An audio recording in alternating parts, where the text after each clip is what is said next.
Welcome to Tenor Tech, where I solve the problems you didn't even know you had. You start by verifying account and sync. This ensures the folder can be mapped locally. Open the OneDrive icon in the system tray, sign in if prompted, and let files sync. Once done, open the OneDrive web interface and accept any shared folder invitations.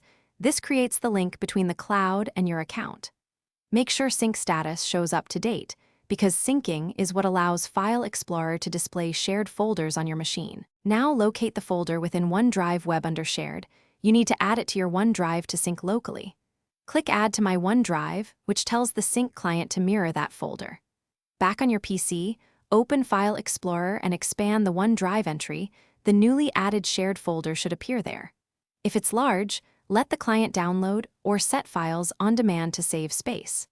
This step links the cloud folder to your local file tree.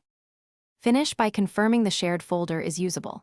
Open a file, save changes, and observe sync status in the system tray. If you want local copies, right-click the folder and choose Always Keep on this device.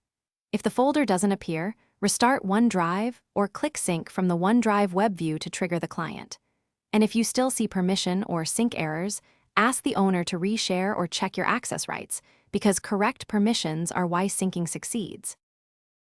Thanks for watching. Subscribe to keep your life in tune.